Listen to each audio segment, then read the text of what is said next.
ಸಿಕ್ಕಿತ್ತು. ಗ್ಯಾಸಿಗೆ ಪ್ರಾಡಕ್ಟ್ ಅನ್ನ ಯೂಸ್ ಮಾಡಿದೆ, ನಮ್ಮ ಮದರ್ಗೆ ಯೂಸ್ ಮಾಡಿಸಿದೆ.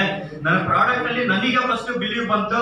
ಆ ಫಸ್ಟ್ ನನ್ನ ಪ್ರಾಡಕ್ಟ್ ಅಲ್ಲಿ ಬಿಲೀವ್ ಬಂದ ಮೇಲೆ ನಾನು ನೆಕ್ಸ್ಟ್ ಬೇರೆಯವರಿಗೆ, ನನ್ನ ಫ್ರೆಂಡ್ಸ್, ನನ್ನ ರಿಲೇಟಿವ್ಸ್, ನನಗೆ ಪರಿಚಯ ಇರೋಂಥ ಸಮಸ್ಯೆ ಇರೋಂಥ ವ್ಯಕ್ತಿಗಳಿಗೆ ನಾನು ಅವ್ರಿಗೆ ರೆಫರ್ ಮಾಡಿದೆ. ಅವರಲ್ಲೂ ಒಳ್ಳೆ ರಿಸಲ್ಟ್ ಬಂತು. ಆ ರಿಸಲ್ಟ್ ಬಂದಿದ್ದ ನನ್ನ ಮೇಲೆ ಇನ್ನೂ ನನಗೆ ಕಾನ್ಫಿಡೆನ್ಸ್ ಜಾಸ್ತಿ ಆಯ್ತು. ಅವ್ರ ರಿಸಲ್ಟ್ ಬಂದಿದ್ದ ಅವ್ರಿಗೆ ಕಾನ್ಫಿಡೆನ್ಸ್ ಆಯ್ತು. ಅವ್ರು ಜಾಸ್ತಿ ನನಗೆ ವ್ಯಕ್ತಿಗಳಿಗೆ ನನಗೆ ಜಾಸ್ತಿ ಕಾಂಟ್ಯಾಕ್ಟ್ ಕೊಡಕತ್ತಿದ್ರು. ಅಲ್ಲಿಂದ ನನ್ನ ಬಿಸ್ನೆಸ್ ಸ್ಟಾರ್ಟ್ ಆಯ್ತು. ಆಮೇಲೆ ಇಲ್ಲಿ ಕಂಪ್ನಿಲಿ ಪ್ರಾಡಕ್ಟ್ ಅಲ್ಲಿ ದಮ್ ಇದೆ, ರಿಸಮ್ ಇದೆ, ಪ್ರತಿಯೊಬ್ರು ಯೂಸ್ ಮಾಡ್ಬೋದು. ಆಮೇಲೆ ಇಲ್ಲಿ ಒಂದೇ ಹೇಳಲಿಕ್ಕೆ, ನಾನು ಈಗ ಬ್ರಾಂಚ್ ಸಿಲ್ವರ್ ಡೈರೆಕ್ಟರ್ ಆಗಿ ವರ್ಕ್ ಮಾಡ್ತಾ ಇದ್ದೀನಿ. ನನ್ನ ಲಾಸ್ಟ್ ಮಂತ್ ಇನ್ಕಮ್ 2,600, ನನ್ನ ಫಸ್ಟ್ ಮಂತ್ ಇನ್ಕಮ್ 2,600 ರೂಪಾಯಿ. ನನ್ನ ಲಾಸ್ಟ್ ಮಂತ್ ಇನ್ಕಮ್ 12,306 ರೂಪಾಯಿ ಆಗಿತ್ತು. Thank you. ಆಮೇಲೆ ಇಲ್ಲಿ ಒಂದೇ ಒಂದು ಮಾತೆಲ್ಲ, ಲಾಸ್ಟ್ ಮಾತೆಲ್ಲ ನಾನು ಮಾತು ಮುಗಿಸ್ತೀನಿ.